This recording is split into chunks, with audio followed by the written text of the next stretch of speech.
Davud, alejhi salamu. Kada strah obuzme srce mnogih, Allah odabere jednog da pokaže šta znači prava vjera. U vrijeme kralja Taluta, sinovi Israilovi borili su se protiv moćnog diva Jaluta.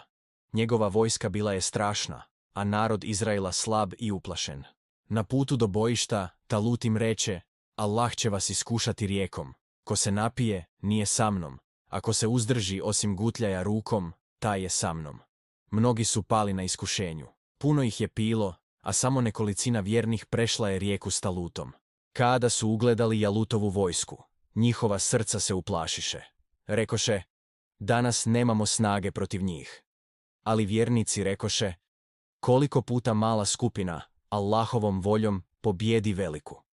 Tada su se molili: Gospodaru naš, ulij nam strpljenje, učvrsti korake naše i pomozi nam protiv naroda nevjerničkog. Kada se vojske suočiše, Jalut stade samouvjeren i izazva svakog da izađe na megdan.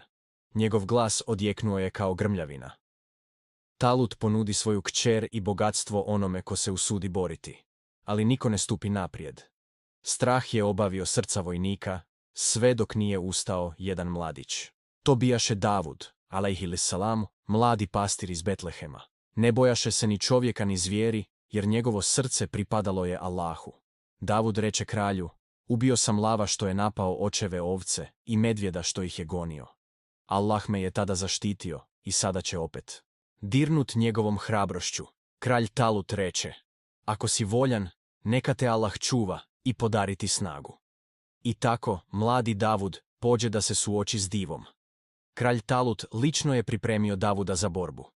Obukao ga u oklop, stavio mu mač u ruku, ali Davud je osjetio da ga sve to sputava. Sklonio je oklop i mač. Uzeo praćku, drveni štap i nekoliko kamenčića u torbicu i tako, s vjerom u Allaha, krenuo prema divu. Talut ga pogleda zabrinuto. Kako ćeš se ti, dijete, braniti od diva samo praćkom i kamenjem? A Davud odgovori: Allah koji me sačuvao od lava i medvjeda, sačuvat će me i od njega. Kada ga je Jalut ugledao, prasnuo je usmijeh. Jesi li došao da se igraš rata, dječače? Jednim zamahom mača odsjeći ću ti glavu. A Davud, alejhi salam, povika: ti imaš oklop i mač, ali ja te napadam u ime Allaha, gospodara Izraeličana, čije si zakone ismijavao. Samo jednim kamenom, Davud, alejhi salamu, je srušio diva Jaluta. Div je pao, a tišina je prekrila bojno polje. Vojska Jaluta, vidjevši svog vođu poraženog od dječaka, u panici poče bježati. Vjernici su pojurili i Allahovom voljom izvojevali pobjedu. Tako je, uz Allahovu pomoć, narod Israela povratio čast i slobodu. A Davud, alejhi salamu, postao junak kojeg je narod volio. Kralj Talut ispuni riječ, dade mu svoju kćer za ženu i postavi ga za savjetnika. Tako je Davudu, alejhi salamu, otvoren put ka mudrosti i kraljevstvu. Allah kaže u Kur'anu: i oni ih, Allahovom voljom, pobjediše, i Davud ubi Jaluta. I Allah mu dade vlast i mudrost i nauči ga čemu je htio. Nakon što je Allahovom voljom porazio diva Jaluta, Davud, alejhi selam, povukao se u pustinju. Želio je osamiti se i zahvaliti Allahu, sjećajući se njegove milosti. Bio je skroman i ponizan, svjestan da pobjeda dolazi samo od Gospodara. Tada mu je Allah, subhanehu ve teala, darovao poslanstvo i učinio ga jednim od svojih miljenika. Uz poslanstvo mu je dao i mnoge muđize, čuda neviđena ni prije ni poslije njega. Allah mu je objavio Zebur, psalme. Kuran kaže: i Davudu smo dali Zebur. Kad bi učio stihove Zebura, njegov glas bio je toliko lijep da su mu se planine i ptice pridruživale u zikru. Priroda je odzvanjala Allahovim imenom. Kuran kaže: mi smo planine potčinili da s njim slave Allaha ujutro i navečer, i ptice u skupinama koje su mu se vraćale. Allah mu je podario i moć da razumije govor životinja.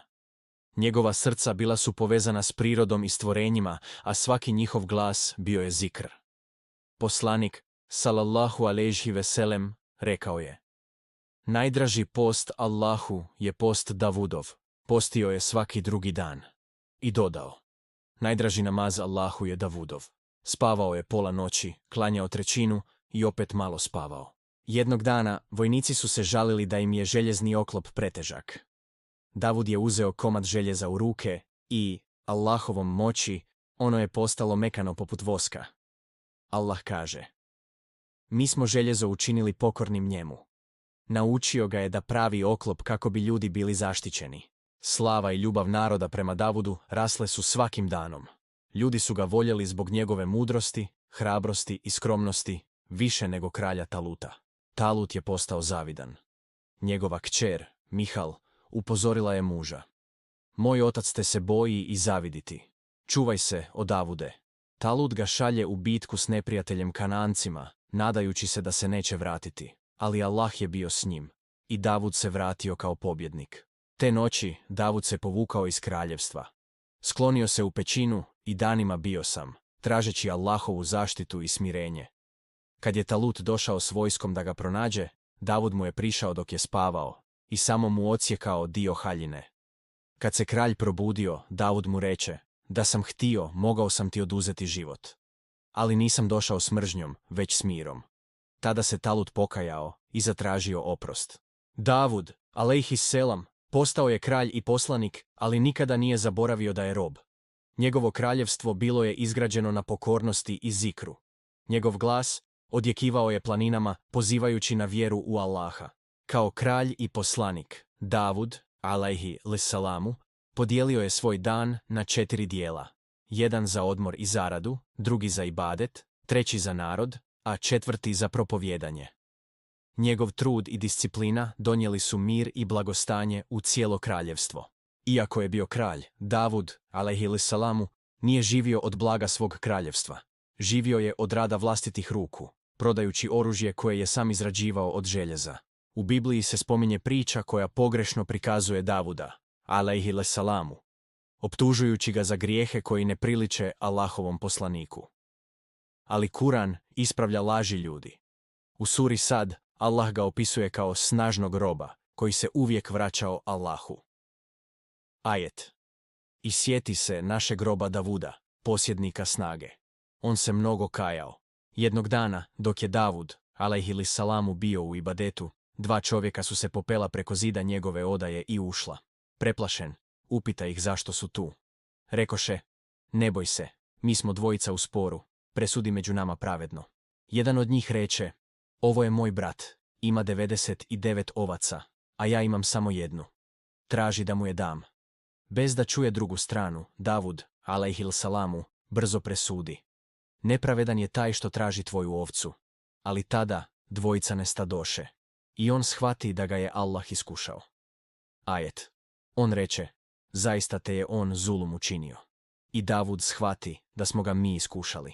Davud, alejhiselam, odmah pade ničice na seđdu. Nije pogriješio grijehom, već je požurio u presudi. Bio je svjestan da i najmanja nepravda pred Allahom ima težinu. I pokajao se, tražeći oprost svog gospodara.